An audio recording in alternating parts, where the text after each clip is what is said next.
Assalamualaikum warahmatullahi wabarakatuh. Saya Lucia Sri Utami. Di sini saya akan mempresentasikan mengenai bank syariah. Bank terbagi menjadi dua, yaitu yang pertama bank yang berdasarkan prinsip konvensional dan bank yang berdasarkan prinsip syariah. Hal ini menjadi perbedaan antara kedua jenis bank ini adalah dalam hal penentuan harga, baik harga jual maupun harga beli. Dalam bank konvensional, penentuan harga selalu didasarkan kepada bunga, sedangkan dalam bank syariah didasarkan kepada konsep Islam, yaitu kerjasama dalam skema bagi hasil, baik untung maupun rugi. Sejarah singkat Bank Syariah. Sejarah awal mula kegiatan bank syariah yang pertama sekali dilakukan adalah di Pakistan dan Malaysia pada sekitar tahun 1940-an. Kemudian, di Iran sistem perbankan syariah mulai berlaku secara nasional pada tahun 1983. Sejak dikeluarkannya Undang-Undang Perbankan Islam, salah satu negara pelopor utama dalam melaksanakan sistem perbankan syariah secara nasional adalah Pakistan. Selanjutnya, sejarah singkat di Indonesia. Ternyata kehadiran bank yang berdasarkan syariah di Indonesia masih relatif baru, yaitu baru pada awal tahun 1990-an. Meskipun masyarakat Indonesia merupakan masyarakat muslim terbesar di dunia, prakarsa untuk mendirikan bank syariah di Indonesia dilakukan oleh Majelis Ulama Indonesia atau sering disebut MUI pada tanggal 18-20 Agustus 1990.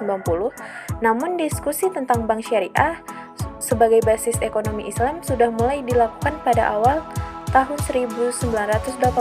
Bank syariah pertama di Indonesia merupakan hasil kerja tim perbankan MUI, yaitu dengan dibentuknya PT Bank Muamalat Indonesia atau kita sering disebut BMI, yang akte pendiriannya ditandatangani tanggal 1 November 1991. Kehadiran bank syariah ternyata tidak hanya dilakukan oleh masyarakat muslim, tetapi juga bank milik non-muslim. Produk bank syariah. Produk bank syariah terdiri dari 10. Yang pertama Al-Wadi'ah, simpanan, merupakan titipan atau simpanan pada bank syariah. Dan yang kedua, pembiayaan dengan bagi hasil. Bank konvensional menerapkan keuntungan atau bunga, sedangkan bank syariah menerapkan sistem bagi hasil. Yang ketiga, Bai al-Murabahah, merupakan kegiatan jual beli pada harga pokok dengan tambahan keuntungan yang disepakati kedua belah pihak. Yang keempat, Bai as-Salam. Di sini pembelian barang yang diserahkan di kemudian hari, sedangkan pembayaran dilakukan di muka. Yang keempat, Bai al-Istihna, kontrak penjualan antara pembeli dengan produsen.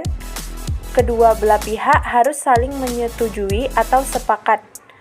Dan yang keenam, Al-Ijarah, akad pemindahan hak guna atas barang atau jasa melalui pembayaran upah sewa tanpa diikuti dengan pemindahan kepemilikan atas barang itu sendiri. Dan yang ketujuh, Al-Wakalah atau amanat, penyerahan atau pendelegasian atau pemberian mandat dari suatu pihak kepada pihak lain. Dan yang kedelapan, Al-Kafalah atau garansi, jaminan yang diberikan penanggung kepada pihak ketiga untuk memenuhi kewajiban pihak kedua atau yang ditanggung.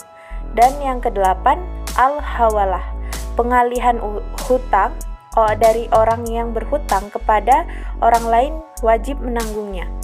Ar-Rah, menahan salah satu harta milik si penjamin sebagai jaminan atas pinjaman yang diterima. Penilaian kesehatan bank syariah.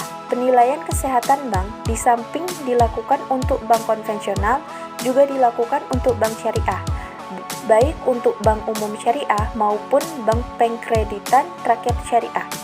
Tujuannya adalah agar dapat memberi gambaran yang lebih tepat mengenai kondisi saat ini dan mendatang. Penilaian kesehatan bank syariah dilakukan berdasarkan Peraturan Bank Indonesia atau disebut PBI nomor 91 PBI 2007 tentang sistem penilaian tingkat kesehatan bank umum berdasarkan prinsip syariah yang berlaku mulai tanggal 24 Januari 2007.